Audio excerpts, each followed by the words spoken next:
할렐루야. 아멘. 감사합니다.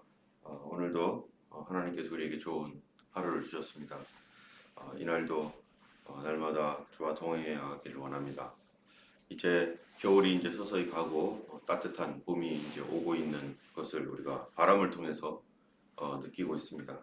시간이 지나면 새로운 계절이 오고 또 새로운 바람이 불게 되어 있습니다.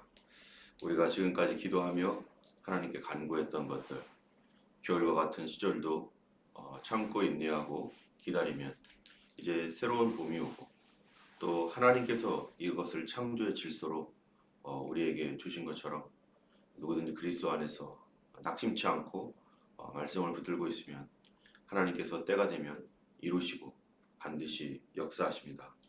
이것은 사람의 노력과 행위에 의한 것이 아니라 하나님께서 우리 인생 가운데 두신 그러한 시즌인 줄 압니다. 오늘도 그 하나님의 거대한 역사 또 하나님의 주권적인 섭리 가운데서 우리를 이끌어 가시는 그런 역사를 의지하며 선하신 하나님께서 좋은 열매 주시기 위하여 우리를 지금도 계속해서 인도하고 계시고 또 우리의 기도를 잊지 아니하시고 하나님께서 응답하시고 그 일을 위해서 열매 맺도록 지금도 역사하신 줄 믿습니다. 하나님께서 계속해서 주님의 바람을 불어주시고 또 그 바람에 따라 우리가 하나님 앞에 기도할 때 교회의 여러 가지 기도하고 있는 제목이나 성도님들의 여러 가지 현재 상황이나 기도의 제목들을 하나님께서 우리와 함께 선하게 이끌어 가실 줄 믿습니다. 오늘 11장은 이제 고린도 교회의 권위에 관한 특별히 여자들이 머리에 쓰는 것, 가리는 것 그런 부분에 대하여 말씀하고 있고 성만찬에 관하여서 말씀하고 있습니다. 여자들이 머리에 쓰는 것, 가리는 것 이것이 그 당시에는 굉장히 중요한 문제였었고 오늘날에는 이와 유사한 일들도 물론 있습니다.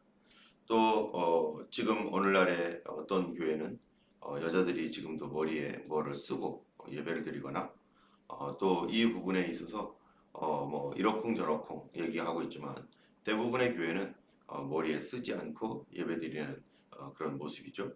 오히려 쓰는 것이 이상하게 보이는 이단들 중에서는 머리에 쓰고 하는 이단이 있어요. 안상홍 증인회 같은 경우는 머리에 막 쓰고서 마치 성경 말씀을 자기들이 다 구약 성경 대단히 이렇게 막 6월절이라든지 뭐 초막절 뭐 이런 거 엄청 강조하면서 마치 본인들이 정통인 것처럼 그렇게 속여서 사람들이 보기에 정결한 것처럼 보이지만 사실은 이단들이 이런 것들을 이용해서 우리가 성경적이다 이렇게 말하지만 이것은 굉장히 오류가 많은 성경과 문화를 오해하고 있는 그런 상황인 것입니다. 먼저 11장 1절에 보면은 내가 그리스도를 본받는 자가 된 것 같이 너희는 나를 본받는 자가 되라 라고 하면서 우리 모두는 누구를 본받아야 된다고 보니까 예수님을 본받아 살아가야 된다. 모든 것의 기준은 오직 예수 그리스도다 이렇게 말하고 있는 거죠. 그러면서 2절에 고린도 교회의 문제를 우리가 여기서 볼 수 있는데 그것은 여자가 머리를 가리는 것에 관한 문제였습니다. 너희가 모든 일에 나를 기억하고 또 내가 너에게 전하여 준 대로 그 전통을 너희가 지킴으로 너희를 칭찬한다. 여기서 말하면은 내가 전하여 준 대로 그 전통을 지킨다라고 이렇게 말하고 있죠. 전통을 지키는 것은 교회의 전통 또 가문의 전통 이런 전통들이 있는데 트래디션이겠죠. 이러한 전통을 지키는 것들은 칭찬한다. 그러나 그 전통이 뭐는 아니에요.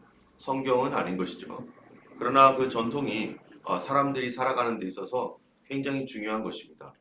성경적인 진리는 아니지만 그러나 그러한 것들은 진리를 보조하고 진리를 지켜주는 데 있어서 굉장히 유익하기도 하고 또는 어떤 경우에는 그 전통이 진리를 대적하고 반대하기 때문에 곤란해지는 그런 경우도 있죠. 때문에 우리가 진리와 전통을 잘 구분해서 가지고 있어야지 이 진리를 전통으로 오해하거나 또 전통을 진리처럼 지키게 되면 결국에는 혼돈스러워지는 결과를 맞게 되는 것입니다.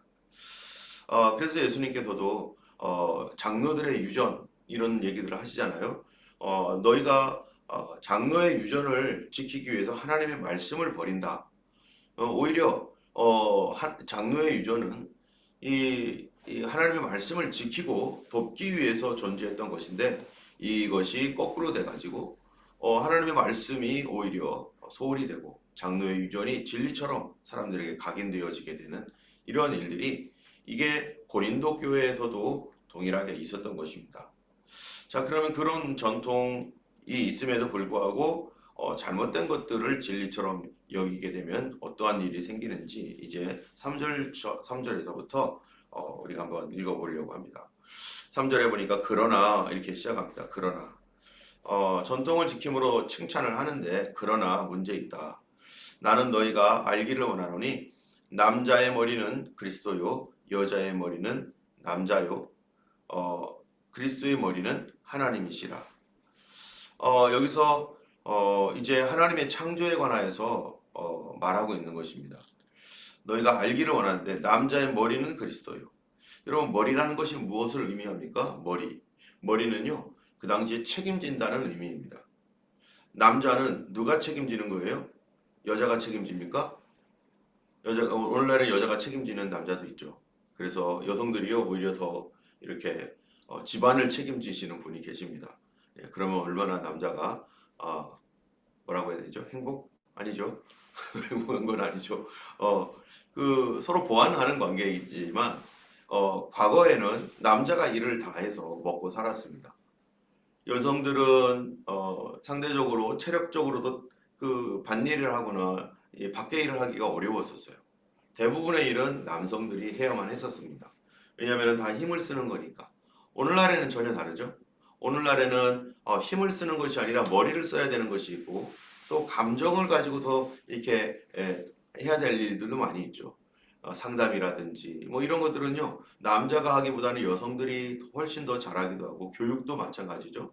남성보다도 여성 선생님들이 그렇게 잘하는 경우도 많이 있습니다. 또 회사에서 어떠한 전산 업무라든지 또 어떠한 세심한 그런 일들을 할 때는 여성들이 남성들보다 훨씬 더 그 신체적으로나 두뇌적으로 그런 것들이 더 훨씬 유익하고 유리한 경우들이 대단히 많아서 여성들이 오늘날 사회적으로 많이 진출을 하고 심지어 예전에는 호주의 총리가 여성이었던 적도 있었죠.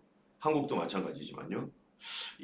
지금은 그렇지만 옛날에는 여성들 대부분의 일들은 머리를 쓰는 일이 아니라 특별한 경우가 아니면 머리를 쓰지도 않고 다 힘으로 해야 되는 거예요. 힘으로 해야 되는 사회에서 여성들은 신체적으로 당연히 그 일을 할 수가 없는 상황이 되고 그러다 보니까 여성들은 집안일에 집중을 할 수밖에 없고 아이들을 키우는 일이 아주 중요한 여성들의 임무가 되는 것이었습니다. 가장으로서 남성들은 여자와 자기 아내와 아이들을 책임져야 될 그러한 그 책임자로서 그들은 머리의 역할을 하고 있는 것이죠. 그런데 그 위에 남성 위에 누가 있느냐? 바로 그리스도가 계시다. 그 얘기는 이 모든 우리의 삶을 책임지시는 분, 책임자가 누구라는 겁니까? 예수 그리스도이시라는 것이죠. 예수님이 우리의 모든 삶을 책임져 주시는 책임자로서 머리이신 분인데 그 머리는 어떤 존재냐라는 거예요. 어떤 존재냐. 우리가 예수님께서 우리를 책임지기 위해서 왕으로서 주님이 하신 일이 뭡니까? 바로 자기 자신을 희생시켜서 우리를 구원하는 일을 하셨죠. 자기 자신이 십자가에 못 박혀서 우리를 구원하기 위해서 그가 하늘 보좌를 다 버리고 이 땅에 내려와서 온갖 고난과 수난을 겪어가면서 바로 이 우리를 위하여 피 흘리신 분, 그분이 예수님인 것처럼 남성들은 어떤 존재냐? 바로 이 하나님께서 주신 창조적 질서 안에서 여성들을 책임져주고 자기 가정을 책임져주는 그것이 올바른 남성의 모습인 것이고 예수님께서 그러셨던 것처럼 자기 남편과 또 아들들 또 이러한 그런 사람들은 여성에 대하여 배려를 하고 그들을 책임지는 사람으로서 자기를 희생해야 할 의무가 있는 것이 바로 예수를 믿는 바로 가정의 남성들의 모습이고 그런 아들들은 그렇게 자라가야 되는 것이죠. 우리가 이러한 이 성경적인 이 진리 안에서 올바른 남성으로서 올바른 이 아들로서 어떠한 정신을 가지고 살아가야 되는 거가 오늘 본문에 말하고 있는 것입니다. 그런데 이 오늘날에 이러한 것들이 많이 퇴색이 되고 하나님의 창조적 질서 안에서 책임지려고 하는 것보다는 남성들이 뒤로 오히려 물러가려고 하는 그런 경향도 많고, 남성들이 아들들이 그렇게 자라기보다는 의존적인 사람으로 자라가는 경우도 얼마나 많습니까? 이것이 죄로 말미암아 왜곡되어져 있는 것이고, 오히려 가정을 파괴시키고 자기들이 가지고 있는 머리라고 하는 이 권위로 여성들을 고통받게 하고 아이들을 고통받게 하는 그런 이 죄악들이 있는 이 세상 속에서 거룩한 그리스도인의 가정의 남성은 아내를 책임져야 되고 자기 자녀들을 책임져야 되는 책임감이 투철해야 되는 것이고, 자기 자신을 희생해서라도 어찌하든지 가정을 행복하게 하고 이끌어가야 되는 것이 남자가 해야 할 일인 것이죠. 그렇기 때문에 여성들에게 뭐라고 하냐면은 여자의 머리는 남자라고 하는 거예요. 당신을 책임질 사람은 당신의 남편입니다. 그러므로 여성은 어떻게 해야 된다는 겁니까? 그러므로 여성은 남편을 잘 도와줘야 된다는 것이죠. 내가 이 어떤 일들을 할 때 혼자서 책임을 갖고 이 짐을 다 짊어지고 있는데, 아내도 그 위에 타고 있고 자녀들도 다 그 위에 타고 있는 건데, 그런데 그렇게 온 가정을 어깨에 짊어지고 걸어가야 되는 그 남편에게 아내가 무엇을 할 수 있는가? 가다가 막 코를 비틀고 뒤에 얹혀가지고 막 눈을 가려주고 막 이러면 안 되는 거죠. 그가 어쨌든 자기의 가정을 그렇게 책임져 주기 때문에 그를 도와줘야 될 그러한 의무가 있는 거죠. 그래서 성경적으로도 보면은 이 창조적 질서 안에서 남성과 남성은 여자를 책임져야 된다. 네가 희생을 다해서라도 책임져야 된다. 에베소서에서 보면 그렇잖아요. 아내와 남편에 대한 이야기를 하면서 그리스도와 교회에 대한 얘기다 이렇게 얘기해 주는 것은, 그리스도가 교회를 위하여 자기 피를 흘리듯 이렇게 피 흘리는 존재, 이렇게 애쓰고 땀을 다 진액을 다 뽑아서라도 자기의 아내와 아이들을 책임져야 될 존재로서 그러한 창조적 질서가 거기에 있는 것이고, 그 다음에 두 번째로는 사역 질서가 있어요. 여러분, 하나님께서 여성을 왜 창조해 주셨습니까? 남자가 온 세상을 다스리고 정복하라고 하는 이 메시지, 이 창조의 명령을 우리가 받았는데, 그런데 이 일을 하는 데 있어서 남자가 혼자 있는 거예요. 혼자 있다 보니까 하나님께서 혼자 있는 것이 좋지 않게 보였습니다. 그래서 여성을 하나님께서 갈빗대를 취해서 하와를 만들어줬는데, 하와가 어떠한 존재인가? 창세기에 보면은 suitable helper, 적절한 조력자. 그래서 이 적절한 조력자라고 하는 것은 사역적인 질서 안에서 여성은 바로 책임자들에 대한, 자기를 책임지고 있는 사람들에 대하여 좋은 조력자가 되어야 되는 것이고, 남성은 내가 책임져야 될 사람들에 대하여 의무를 다해야 되는 이 두 가지의 창조적 질서와 사역적 질서 안에서 한 가정이 이루어지고, 이런 가정이 확대된 것이 사회잖아요. 이 사회와 국가 이런 것들도 바로 머리가 되는 사람들은 누구냐?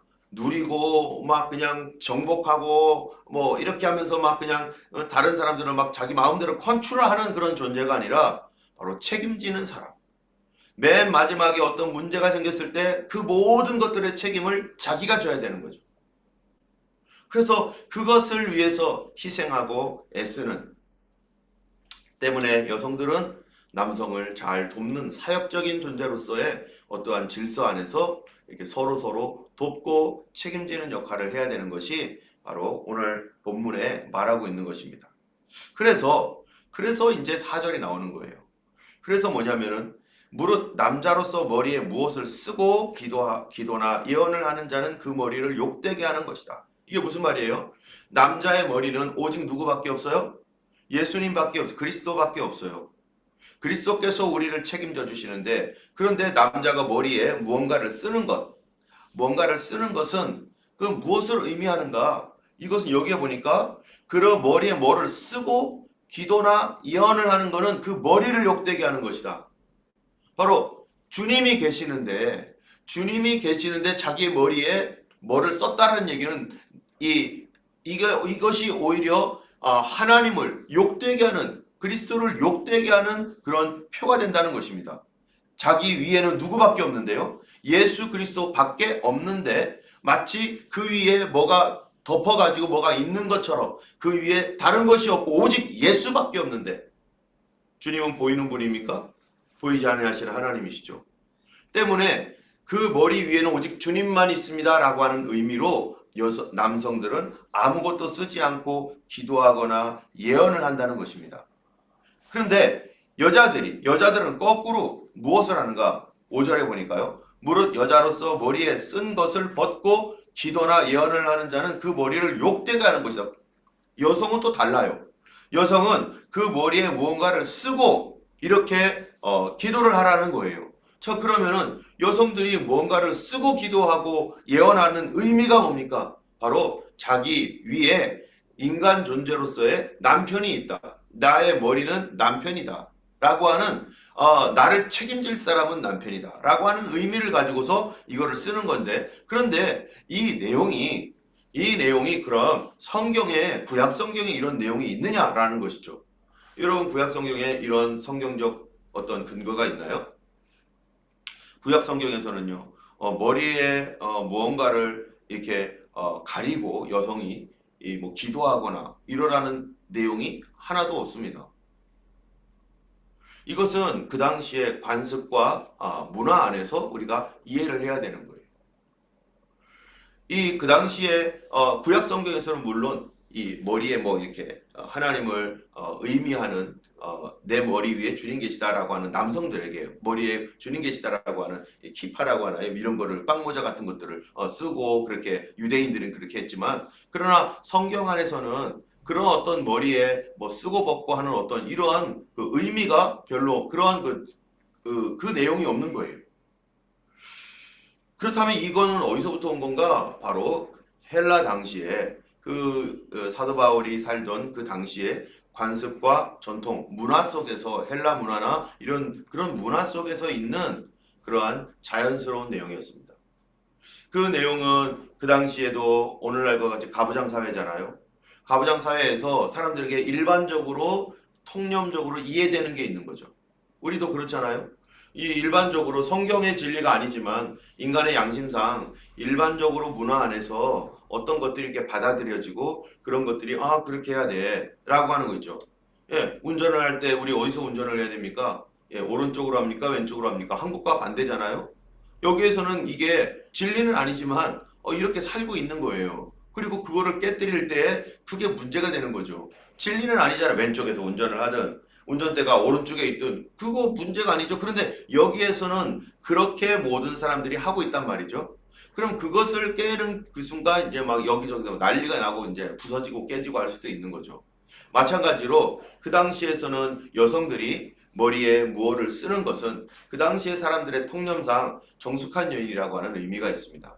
나는 정숙한 여인입니다. 그런 의미를 가지고 있는데 그래서 그렇게 늘 하고 다니는데 어느 날 교회에 왔는데 여성들 중에서 이렇게 생각하는 사람이 있죠. 그런 거 뭐 쓰냐? 우리는 그리스도 안에서 자유잖냐? 세상의 어떠한 그 문화와 풍수 이거 다 이거 성경적이지 않잖아. 그런 거 다 버려도 괜찮아. 그러면서 머리에 쓰는 것을 벗어버렸다라면 그것이 과연 사회적으로 볼 때 교회가 어떻게 보이겠느냐라고 하는 의미를 보는 거죠. 그 당시에 여성이 또 여기서 머리를 미는 것과 같다 이런 얘기도 있잖아요. 머리를 미는 것, 머리를 욕되게 하는 것. 그래서 이 6절에 보니까 만일 여자가 머리를 가리지 않거든 깎을 것이요 만일 깎는 것이나 미는 것이 여자에게 부끄러움이 되었든 가릴지니라 하면서요. 차라리 깎아라 뭐 이렇게 막 얘기를 하는 거죠. 그 얘기는 뭐냐면은 예전에 그 당시의 여성들은 이 머리에 뭔가를 이렇게 쓰고 다녔는데 그것이 정숙한 여인의 표현인데 머리를 벗는다는 것, 머리에 뭐를 쓰지 않는다는 것은 뭐를 의미하는 거였냐면은 이 창녀화하는 일이었다는 거예요. 또 머리를 깎는 일은 누가 하는 일이었느냐? 바로 이 노예들, 여성 노예들의 머리를 깎아가지고 그렇게 그 여성들을 노예라고 이렇게 보여주기도 하고 이런 식으로 우리가 영화 보면은 여성들이 머리가 깎여 있는 사람들이 있잖아요. 그 얼마나 여성들에게 수치입니까? 그 머리가 뭐 찰랑찰랑한 머리, 그 긴 머리 그런 머리들이 여성들에게는 참 아름답게 보이는 것인데 그런 것들을 깎아버리고 그거를 또는 머리에 이렇게 쓰지 않고 하는 것들은 그 당시에 통념으로서 저 사람은 노예야. 저 사람은 정숙하지 않은 여성이야 라고 하는 표인데, 그런데 교회에 와서 은혜 받고 막 예언하고 방언하고 여성들이 막 교회에서 자유롭잖아요. 예.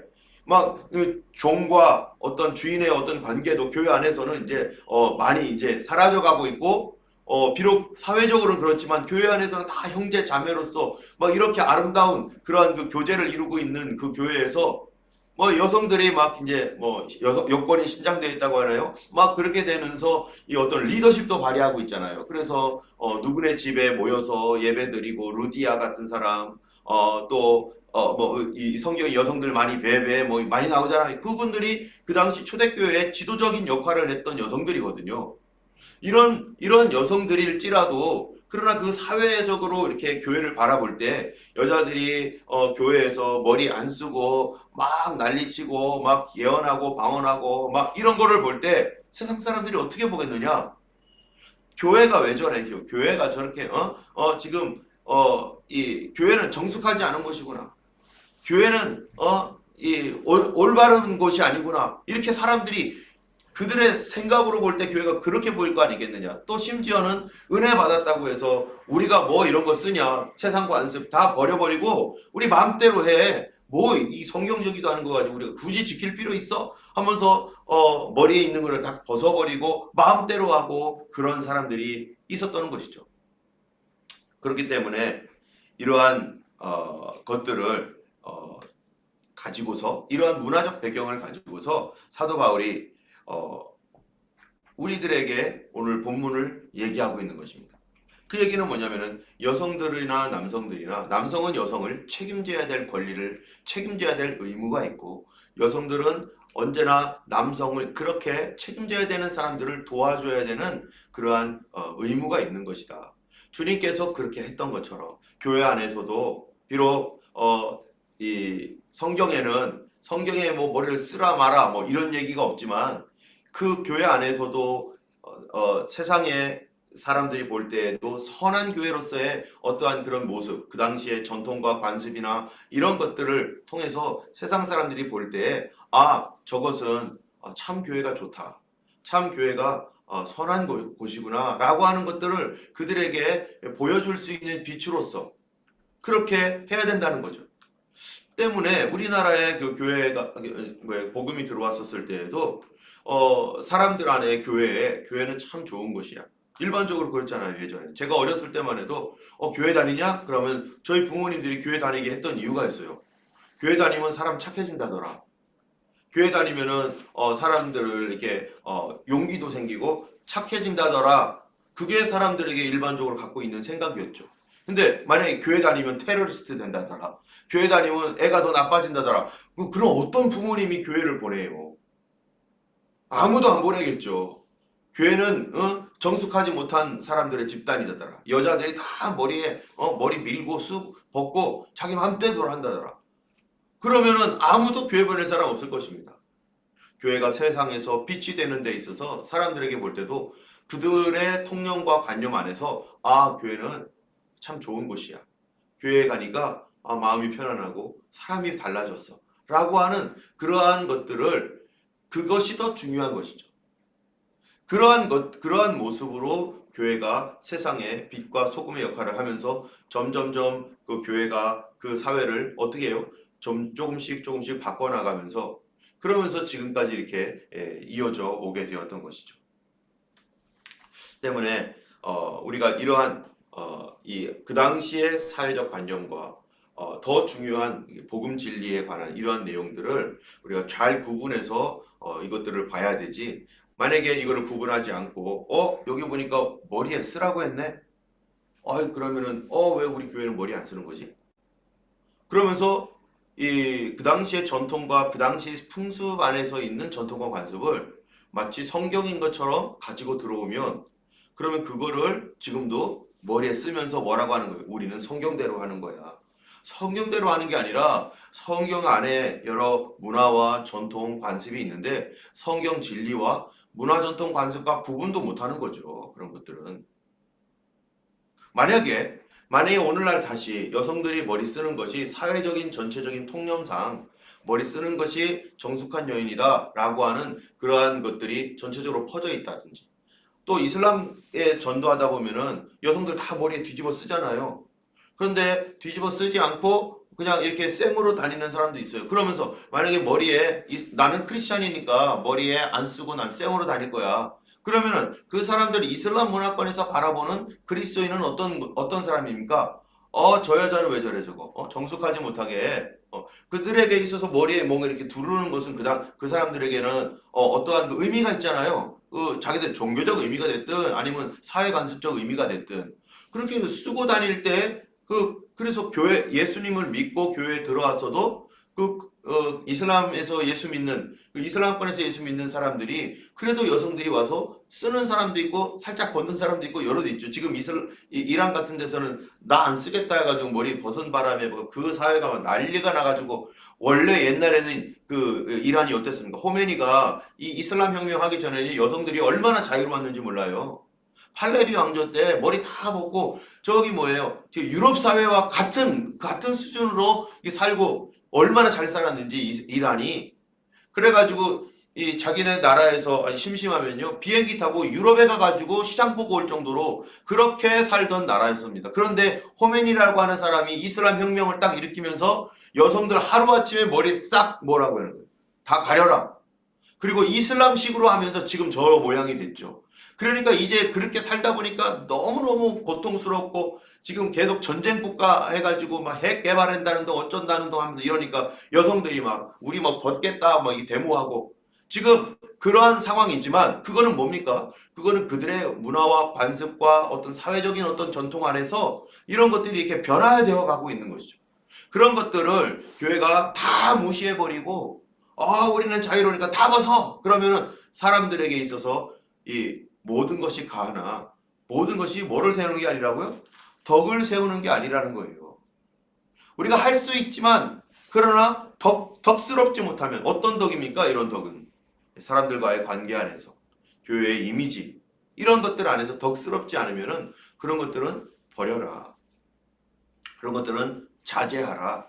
때문에 오늘날 우리가 교회에 다니면서 예수님을 믿으면서 호주 사회에 살면서 호주 사람들이 가지고 있는 그들이 가지고 있는 전통이라든지 이런 것들이 성경적이진 않지만 그들 사회에 우리가 어떻게 보이는가는 신경을 쓰면서 물론 우리나라가 최초에 우리나라에 복음이 들어왔을 때 제사제도라는 것들은 굉장히 성경적인 것과 반대였기 때문에 우상 숭배하는 어떤 그런 내용들이 많았기 때문에 우리가 그런 것들을 하지 않겠다 하면서 교회가 그 일을 하지 않으므로 세상에 지탄을 받고 심지어 핍박까지 받고 많은 사람이 죽었지만 그러나 교회가 또 한 군데서는 유교적인 거긴 하지만 기역자 교회를 만들어 가지고 가운데 칸막이 딱 쳐놓고 목사님은 요 기역자 끝에 모서리 부분에서 서서 하고 이 기역자가 이렇게 돼 있잖아요. 예, 그 모서리 부분에서 설교하고 이 성도들은 남자 여자 구분해 가지고요. 한쪽은 이쪽은 남자, 이쪽은 여자, 가운데 칸막이 딱 쳐놓고 서로 못 보게. 이거는 뭡니까? 성경에서는 기역자로 하라는 얘기도 없고 남녀는 남녀 칠세 부동석이라는 말도 없지만 그 유교적 사회의 어떠한 그 관념 그 다음에 그 사람들의 문화적인 환경 이런 것들 때문에 사람들에게 오해받지 않기 위해서 예수님도 그러셨잖아요. 예수님도 사람들이 오해하지 않기 위해서 뭐 한다고요? 성전세 내라. 베드로에게 가서 물고기 뭐예요? 그 갈릴리 바다에서 물고기를 던져라. 물고기를 잡아라. 그 입에 너와 나를 위한 성전세가 있을 것이다. 그거를 가지고 가서 성전세를 내라. 아들은 내지도 않아도 되지만 내는 이유는 사람들이 오해할까봐 내가 성전세를 내 거를 낸다. 예수님이 성전 자체신데 성전세 낼 이유가 어디 있어요? 주인인데. 그런데도 불구하고 사람들에게 복음의 말씀이 가려질까봐 이런 것들은 문화적인 것들은 어느 정도 우리가 수용하고 인정하면서 가야 될 수 있는 그러한 것들이 우리에게 필요한 거죠. 바로 고린도 교회가 이 문제 때문에 진리와 비진리를 막 섞어가지고 관습과 전통과 하나님 말씀을 막 섞어가지고 막 이렇게 이런 일을 했기 때문에 이 부분에 대하여서 정리를 해주고 있는 것입니다. 그 위에 이제 성찬에 관한 내용도 있지만 이거는 다음에 또 하기로 하고요. 오늘날 우리도 참으로 하나님의 말씀의 복음이 가려지지 않게 우리가 이 사회 가운데 또는 우리 가정 안에서도 어떻게 하나님의 복음의 진리가 가려지지 않으면서 나의 믿음도 지키고 성경도 지키고 또 모든 다른 사람들에게도 선한 영향력을 미칠 수 있을까? 우리가 늘 고민하며 생각하며 하나님 앞에 지혜를 구하면서 우리의 믿음을 지켜가며 또 세상을 변화시키는 우리 그리스도인이 되길 원하고 우리 가정 구원을 위해서 특별히 늘 기도하시기 바랍니다. 함께 기도하겠습니다. 걸어가신 하나님 아버지 감사합니다.